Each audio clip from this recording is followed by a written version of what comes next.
Falar sobre ciência é tão chato assim? Olha, eu já me questionei do porquê pode ser tão chato assim ficar ouvindo alguém falar sobre ciência. Sobre cientistas, universidades. No YouTube as pessoas querem assistir sobre um filme, sobre uma série, sobre um review de um jogo, um clipe, a treta de um youtuber X com Y que depois virou chacota porque era tudo combinado, ou da polêmica lá da casa de apostas. Outra coisa é que todas as plataformas, né, inclusive o YouTube, querem que você e eu passemos mais tempo assistindo, consumindo o conteúdo que elas têm ali disponíveis, né? Séries, filmes, música e qualquer tipo que seja de entretenimento. E nesse meio tempo, tem você que trabalha, estuda o dia inteiro e que provavelmente vai passar um pouco de tempo que tem livre assistindo e consumindo esses tipos de coisa. E que provavelmente não vai querer assistir qualquer tipo de conteúdo. Provavelmente você vai procurar uma coisa aí que seja legal, uma coisa que seja muito interessante para te dar aí esse pequeno momento de satisfação, né? Tudo bem, isso vai entrar lá naquela discussão sobre dopamina, vídeos curtos. Enfim, eu não quero falar sobre isso porque eu não sou especialista nesse assunto. Mas é algo que eu percebo que acontece comigo também. A falta de interesse que eu tenho de aprender coisas novas no meio dessas redes. A não ser lá que eu tô procurando uma solução para resolver um problema, por exemplo, um tutorial ali no YouTube. E no vídeo de hoje eu quis trazer essa discussão para tentar melhorar como a gente vê e como a gente discute ciência. E eu já te adianto que isso tem tudo a ver com a produção de filmes, que é algo que eu confesso, que quando eu era criança eu achei que eu seria um cineasta.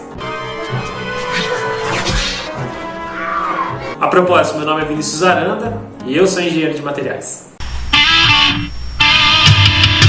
Eu fiz algumas pesquisas e eu percebi que entidades, órgãos de fomento à pesquisa, empresas que fazem equipamentos, né, de pesquisa, fazem vídeos, postagens, tentam de certa forma falar sobre ciência nas redes no comum geral e de certa forma isso acaba sendo uma divulgação científica. Mas o mais interessante é que mesmo sendo essas grandes entidades, elas não têm assim tanta visualização. E aqui eu tenho que fazer um parênteses, porque hoje é muito fácil fazer um vídeo para a internet. Você pode colocar o seu celular, como eu estou fazendo agora, soltar aí o vídeo e falar o que você quiser. Agora, se você está comprometido com o que você está falando, aí é outra história. Agora, quando a gente fala em ciência, geralmente e provavelmente a primeira coisa que vem na cabeça é que é algo complicado, que é algo extenso e que principalmente é algo sério, porque ninguém fica inventando nada aí por aí para fazer publicação. Uma outra coisa é que as produções científicas são e sempre foram divulgadas como artigos, livros, patentes, ou seja, em formatos e plataformas que não são assim de fácil acesso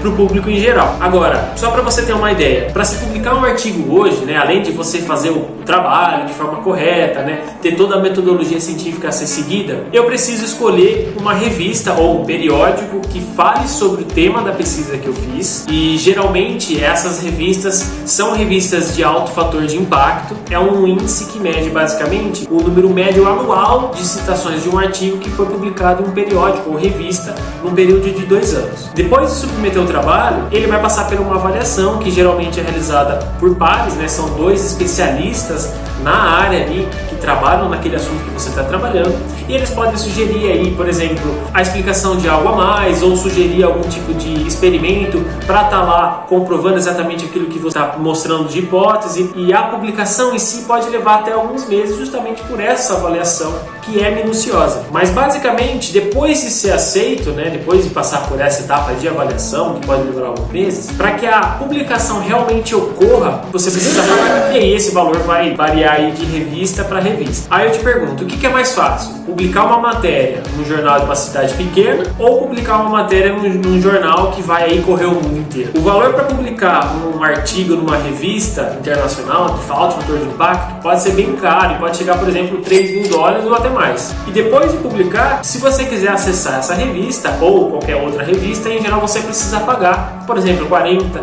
$50 por artigo. Eu confesso que eu acho um pouco engraçado isso, porque se eu publicar meu artigo numa revista X e eu não tiver acesso a ela de forma gratuita, que é o que acontece com quem está dentro da universidade, eu vou ter que pagar para acessar o meu próprio artigo. Mas assim, isso não é tão simples assim, porque geralmente quem é o autor recebe lá uma cópia lá do artigo que foi publicado, então eu não teria que pagar para o meu próprio artigo. Mas se eu quisesse acessar um artigo e a minha universidade não tem acesso, eu teria que pagar de alguma forma. E quem paga, quanto paga, isso aí é um assunto para outro vídeo, eu não quero entrar nesse assunto. Mas onde eu quero chegar chegar com tudo isso? Aqui entra a parte principal, e eu acho que é uma das partes mais importantes, que é a linguagem. E eu não estou falando só do idioma em si, né? Porque a maioria das revistas internacionais de divulgação científica, né, de artigos, como a Nature, por exemplo, são revistas que aceitam o artigo em inglês. Então eu preciso, mesmo sendo brasileiro, eu preciso escrever em inglês para publicar nessas revistas. E aqui o que eu quero realmente salientar é algo que o Gaveta falou, né?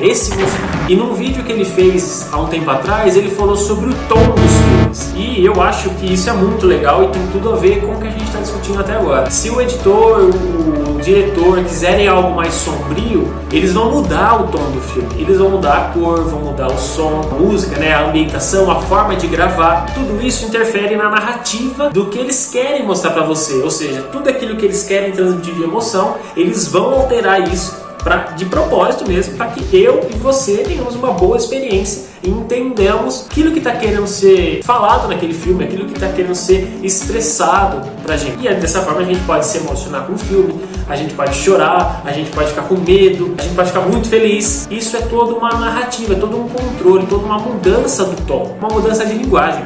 Mas você entende que quando você muda o tom, o jeito como você encara uma produção do cinema, nas séries, o seu nível de crença e descrença altera. Mas em um artigo científico isso não acontece, não é assim que funciona. E faz todo sentido que não seja assim, justamente porque existe a metodologia científica, porque existem regras. E se não tivessem essas regras, a escrita científica teria virado uma salada, teria virado uma bagunça. Cada um escreveria aí o seu artigo do jeito que acha que tem que ser escrito e basicamente no final seria só uma competição para ver quem que tem a melhor criatividade para escrever lá o seu artigo e prender a atenção do seu público. Então, como é que se transfere esse conhecimento além dos artigos científicos, né? Para você que está aí na sua casa ou no busão voltando do trabalho, para que você preste atenção no que eu estou falando. Simples, da mesma forma que um grande cineasta faz, mudando o tom. E aqui eu acho que é a maior dificuldade de quem está no meio acadêmico, de mudar a linguagem para conversar com as pessoas. Aqui não é só falar sobre o que as pessoas querem ouvir ou sobre o que as pessoas...